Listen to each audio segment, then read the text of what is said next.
নমস্কার বন্ধুরা, welcome back to creative corner. আজকে আমি আপনাদের নতুন স্টাইলে নায়রা কুর্তি কাটিং করে দেখাবো। এটা এখন খুব ট্রেন্ডিংয়ে চলছে। তো বন্ধুরা, আমার চ্যানেলে যারা নতুন তারা অবশ্যই আমার চ্যানেলটিকে সাবস্ক্রাইব করবেন আর পাশে থাকা বেল আইকনটি প্রেস করতে ভুলবেন না। তো চলুন শুরু করা যাক। তো দেখুন, তার জন্য আমি এখানে 3 মিটার কাপড় নিয়ে নিয়েছি আর হাফ মিটার পাইপিংয়ের জন্য কাপড় নিয়ে নিয়েছি। তো কাপড়টাকে প্রথমে আমি 4 ভাঁজে রেখেছি। দেখুন, এটা দিয়ে আমি টপ পার্ট কাটিং করব প্রথমে। তো প্রথমে আমি নিয়ে নেব ঝুলের মাপ। আমাদের কাঁধ থেকে নাভির 2 আঙুল উপর পর্যন্ত যে লেন্থটা হয় সেই লেন্থের মাপটা নিয়ে নেব। তো আপনার যা থাকবে তার সঙ্গে 1 ইঞ্চি সেলাই মার্জিন নিয়ে নেবেন। আমার লেন্থ হচ্ছে 14, তার সঙ্গে 1 ইঞ্চি নিয়ে হয়েছে 15 ইঞ্চি। তো 15 ইঞ্চিতে দাগ দিয়ে নিয়েছি। আর চওড়াটা কী হিসেবে নিয়েছি দেখুন, ছাতিকে 4 দিয়ে ভাগ করেছি, তার সঙ্গে 2 ইঞ্চি এক্সট্রা, টোটাল 11 ইঞ্চি। এবার পুটের মাপ নিয়ে নেব। আমি যেহেতু এখানে পিছনে ঢাকা গলা করব, তাই পুট আমার যা থাকবে তাকে হাফ করে নিয়েছি। পুট আমার 14, হাফ করে হয়েছে 7 ইঞ্চি। আর্মহোলও আমি এখানে নিয়ে নেব 7 ইঞ্চি। তো দেখুন, 7 ইঞ্চিতে দাগ দিয়ে দাগটাকে স্ট্রেট করে নেব। এখান থেকেই হবে আমার ছাতির লাইন। তো আপনাদের ছাতি যা থাকবে সেটাকে 4 দিয়ে ভাগ করবেন, ভাগ করে 2 ইঞ্চি সেলাই মার্জিন নিয়ে নেবেন। তো আমার ছাতি হচ্ছে 36, 4 দিয়ে ভাগ করলে 9 ইঞ্চি, 2 ইঞ্চি সেলাই মার্জিন দিয়ে হয়েছে 11 ইঞ্চি। এবার নিয়ে নেব কোমরের মাপ। কোমরকেও সেম একইভাবে 4 দিয়ে ভাগ করবেন, যেটা হবে তার সঙ্গে 2 ইঞ্চি এক্সট্রা। তো দেখুন, এখানে আমার হয়েছে 9.5 ইঞ্চি। এবার ছাতির দাগের সঙ্গে কোমরের দাগটাকে মিলিয়ে দেব। এবার আর্মহোলের শেপটা দিয়ে নেব। পিছনের গলার জন্য 1.5 ইঞ্চি উপরে দাগ দিয়ে আলতো হাতে আর্মহোলের শেপ দিয়ে নেব। আর সামনের গলার জন্য আমি 1 ইঞ্চি উপরে দাগ দিয়ে আর্মহোলের শেপ দিয়ে নেব। তো দেখুন, ফ্রন্ট পার্ট আর ব্যাক পার্টে আর্মহোলের শেপ দিয়ে নিয়েছি। যদি ডিপ গলা করেন এক্ষেত্রে একটা শেপ দিলেই হবে। এবার কোমরের পোর্শনে 0.75 ইঞ্চি উপরে একটা দাগ দিয়ে রাউন্ড শেপ দিয়ে নেব। তা নাহলে যখন নিচের ঘের লাগাবো তখন ঘেরের কোনাগুলো ঝুলে যাবে। এবার নিয়ে নেব গলার চওড়ার মাপ। গলার চওড়া আমি এখানে নিচ্ছি 3 ইঞ্চি। আর সামনের পার্ট আর পিছনের পার্টের গলার মাপ আলাদা আলাদা। সামনের পার্টের লেন্থ আমি নিচ্ছি 5.5 ইঞ্চি। তো দেখুন, 5.5 ইঞ্চিতে দাগ দিয়ে দাগটাকে বক্স করে নেব। এবার আলতো হাতে আমি বক্সটার মধ্যে রাউন্ড শেপ দিয়ে নিলাম। আপনারা চাইলে অন্য যে কোনো ডিজাইন করতে পারেন। এবার পিছনের পার্টের গলার লম্বা নিয়ে নেব 3 ইঞ্চি। তো 3 ইঞ্চিতে দাগ দিয়ে এখানেও দাগটাকে বক্স করে নেব। বক্স করে নিয়ে আলতো হাতে রাউন্ড শেপ দিয়ে নেব। তো দেখুন, আমি দুটো গলার শেপই দিয়ে নিয়েছি। এবার কাঁধের কাছে 1/2 ইঞ্চি ডাউন করব। এবার প্রথমে ব্যাক পার্টের দাগ অনুযায়ী আমি এটাকে কেটে নেব। তো দেখুন, শুধু ব্যাক পার্টের গলা আর ব্যাক পার্টের আর্মহোল দিয়ে এটাকে কেটেছি। এবার একটা পার্টকে আলাদা করে নেব। যেটা আলাদা করে নিলাম সেটা হলো আমার ব্যাক পার্ট। এবার বাকি যে পার্টটা আছে সেটাতে ফ্রন্ট পার্টের কাটিং করে নিলাম। দেখুন, দুটো পার্টই রেডি হয়ে গেছে এখানে।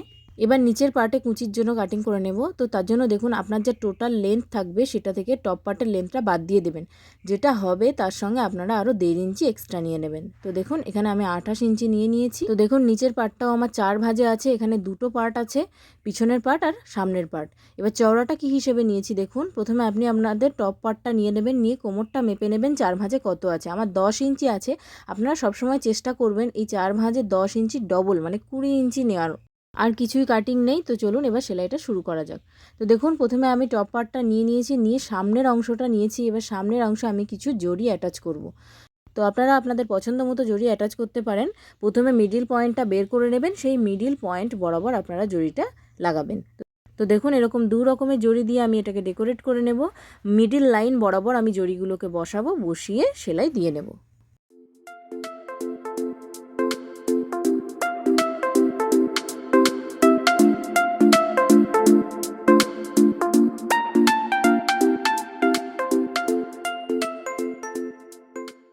তো দেখুন, আমি জড়িটা বসিয়ে নিয়েছি। এবার ব্যাক পার্টটাকে নিয়ে নেব, নিয়ে সোজা পিঠের সঙ্গে সোজা পিঠ রেখে আমি পুট দুটোকে প্রথমে সেলাই করে নেব। তো দেখুন, আমি পুট সেলাই করে নিয়েছি। এবার আমি গলায় পট্টি করে নেব। তো তার জন্য দেখুন, এরকম আমি তেরচা পট্টি নিয়ে এটাকে 2 ভাঁজে ভাঁজ করে নিয়েছি যাতে সেলাই করতে সুবিধা হয়। এবার সোজা পিঠের উপরে আমি পট্টিটাকে রেখে পুরো গলা রাউন্ডে সেলাই দিয়ে নিয়েছি। নেওয়ার পর পুরো রাউন্ডে ছোট ছোট কাট কিন্তু অবশ্যই লাগাতে হবে, তা না হলে কিন্তু গলার শেপ ভালো আসবে না। এবার পট্টিটাকে ভিতরের দিকে উল্টাবো আর একটু করে পাইপিংয়ের জন্য পট্টি বের করে আমি সেলাই দিয়ে নিয়েছি। আর বাকি যে নিচের উঁচু অংশটুকু আছে সেটাতে আমি হেম সেলাই করে নেব। এবার নিচের অংশের সঙ্গে উপরের পোর্শনটা অ্যাটাচ করব। তো তার জন্য প্রথমে সেলাই মার্জিনটুকু দুদিকেই দাগ দিয়ে নেব। তো আমার সেলাই মার্জিন ছিল 2 ইঞ্চি, তাই দুদিকেই 2 ইঞ্চি করে দাগ দিয়ে নিয়েছি। এবার নিচের পোর্শনটাকে নেব, নিয়ে সোজা পিঠের সঙ্গে সোজা পিঠ রাখবো, রেখে 2 ইঞ্চি পর্যন্ত কিন্তু কোনো কুঁচি দেব না, প্লেনভাবে সেলাই করে আসব। 2 ইঞ্চি পর থেকে আমি ছোট ছোট কুঁচি দিতে থাকবো। এই 2 ইঞ্চি পর্যন্ত কোনো কুঁচি দিলে কিন্তু আমাদের যেই কুর্তি স্টাইলটা হচ্ছে সেটা একদমই আসবে না। তো দেখুন আমি 2 ইঞ্চি পর্যন্ত কোনো কুঁচি দিইনি। এবার 2 ইঞ্চির পর থেকে এইভাবে ছোট ছোট করে কুঁচি দিতে থাকবো। তো দেখুন এক প্রান্ত থেকে আরেক প্রান্ত পর্যন্ত কুচি দেব। আরেক দিকেও যে 2 ইঞ্চি পর্যন্ত দাগ দিয়েছিলাম সেই 2 ইঞ্চি পর্যন্তই কুচি দেব। তো দেখুন আমি কুচি দিয়ে নিয়েছি। আমার সেলাই মার্জিনের জন্য যেটুকু এক্সট্রা ছিল সেটুকু বাদ দিয়ে বাকি অংশটুকুতে কুচি দিয়ে নিয়েছি। একইভাবে আমি পেছনের পার্টটাও রেডি করে নেব। তো দেখুন আমি দুটো পার্টই রেডি করে নিয়েছি। এবার এরকম আমি একটা কালো কাপড় নিয়ে নিয়েছি, এটা দিয়ে আমি কোমরে বর্ডার করব।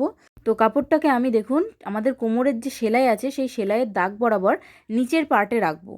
দেখুন কিভাবে রাখছি, সোজা পিঠের সঙ্গে সোজা পিঠ করে নিচের পার্টে রাখবো।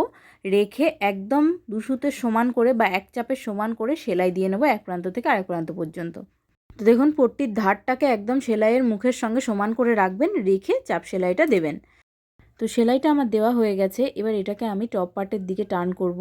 তো দেখুন টপ পার্টের দিকে টার্ন করেছি। এবার পট্টিটা আমার একটু বড় লাগছে, সেই জন্য আমি আরও এক ভাঁজ মুড়িয়ে তারপরে টপ পার্টের উপরটাকে রেখে ধার বরাবর সেলাই দিয়ে নিয়েছি। দেখুন কত সুন্দর লাগছে পট্টিটা দেওয়াতে। এইবার দেখুন এবার হাতাতেও গলায় যেরকম পাইপিং পট্টি করেছিলাম সেম একইভাবে হাতাতেও আমি পাইপিং পট্টি করে নেব। তো দেখুন আমি দুটো হাতাতেই পাইপিং পট্টি করে নিয়েছি। তো আপনারা চাইলে হাতাও করতে পারেন বা কুচিও দিতে পারেন, যেটা আপনাদের ইচ্ছা। এবার জামাটাকে সোজা পিঠের সঙ্গে সোজা পিঠ রেখে ফিটিংসের দাগ প্রথমে দিয়ে নিয়েছি। এটা আমাদের সাইড কাট কুর্তির মতোই হবে। তো দেখুন আপনার ফিটিংসের দাগ যতটা থাকবে ততটা দিয়ে নেবেন। নেওয়ার পরে আপনি সাইডের কাটটা ঠিক কত পর্যন্ত রাখবেন। আমরা নর্মাল সাইড কাট কুর্তিতে 21 ইঞ্চি রাখি, তো এক্ষেত্রে একটু কম নেবেন। আমি এখানে 18 ইঞ্চি রেখেছি। একদম কাঁধের পোর্শন থেকে যতটুকুতে 18 ইঞ্চি হবে সেই পর্যন্ত দাগ দিয়ে নেবেন। তো এবার দেখুন এবার সাইড থেকে 1 ইঞ্চি পর্যন্ত রাখবো। 1 ইঞ্চিতে দাগ দিয়ে সেই দাগটাকে আমি কোমরের দাগের সঙ্গে মিলিয়ে দিয়েছি। এবার ফিটিংসের সেলাইটা কেমন দেবো দেখুন, যেভাবে আপনারা সাইড কাট কুর্তিতে দেন ঠিক সেভাবেই, তাও আমি এখানে দেখিয়ে দিচ্ছি। দেখুন একদম আর্মহোলের কাছ থেকে সেলাই দিতে দিতে ঠিক যতটুকু পর্যন্ত দাগ দিয়েছিলাম সাইড কাটের ঠিক সেই পর্যন্ত নিয়ে আসবো। এনে সূচটাকে একই জায়গায় রেখে চাপটা তুলে আমি জামাটা ঘুরিয়ে নিয়ে যেই সেলাইটা দিয়েছিলাম তার উপর দিয়ে ডবল সেলাই আমি দিয়ে নিয়েছি। এবার সাইডটাকে মুড়বো। তো তার জন্য দেখুন যে কোনো একটা সাইডকে দুভাঁজে ভাঁজ করে মুড়ে উল্টো পিঠে টার্ন করে ধার বরাবর সেলাই দেব। সেলাই দিতে দিতে যতটুকু সাইড কাটের জন্য রেখেছিলাম সেই পর্যন্ত আসব। আসার পরে একটু উপরে তুলে নেব কাট থেকে, যেই পর্যন্ত আমাদের কাট আছে তার থেকে একটু উপরে তুলবো। তুলে সূচটাকে আমি কাপড়েই রাখবো আর চাপটাকে তুলে আমি জামাটাকে ঘুরিয়ে নেব। ঘুরিয়ে নেওয়ার পর অপর দিকেও সেম একইভাবে দুভাঁজে ভাঁজ করব। ভাঁজ করে নেওয়ার পর জামাটাকে ভালোভাবে সেট করে নিয়ে সেলাই দিতে দিতে আরেক প্রান্তে নিয়ে আসবো সূচটাকে। তো দেখুন কিভাবে করছি। নিয়ে আসার পর সেম একইভাবে সূচটাকে কাপড়েই রাখবো, চাপটা তুলে জামাটাকে ঘুরিয়ে নেব, নিয়ে দু ভাঁজে ভাঁজ করে ধার বরাবর সেলাই দিয়ে নিচে পর্যন্ত কমপ্লিট করে নেব। তো দেখুন কর্নারটা রেডি হয়ে গেছে। আপনারা একটু মনোযোগ দিয়ে করবেন, আশা করি কোনো অসুবিধা হবে না। একইভাবে আমি দুটো কর্নারই রেডি করে নিয়েছি। এবার আমি ওই কর্নারে এভাবে জড়ি লাগিয়ে দেবো। তো আপনারা চাইলে যে কোনো জড়ি লাগাতে পারেন বা নাও লাগাতে পারেন। তো দেখুন আমি জড়িটাকে ডবল করে লাগিয়ে দিয়েছি যাতে দেখতে আরও সুন্দর লাগে। দুটো কর্নারই আমার রেডি হয়ে গেছে। এবার এই কর্নারে আমি ঝুমকোর জন্য ঘর তৈরি করব। তো তার জন্য দেখুন এরকম সরু করে আমি ফিতে করে নিয়েছি একটা। এবার এই দড়িটাকে দুভাজে ভাঁজ করে নেব।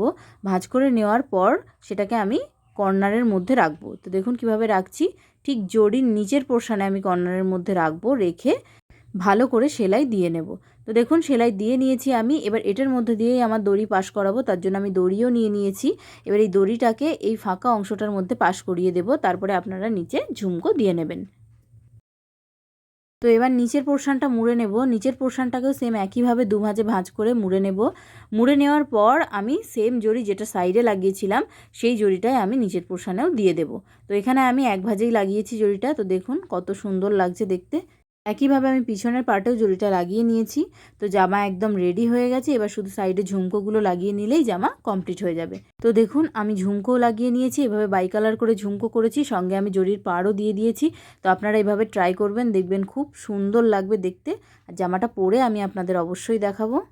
তো বন্ধুরা ভিডিওটা ভালো লাগলে অবশ্যই লাইক করবেন, আর আমার চ্যানেলে যারা নতুন তারা অবশ্যই আমার চ্যানেলটিকে সাবস্ক্রাইব করবেন। ধন্যবাদ।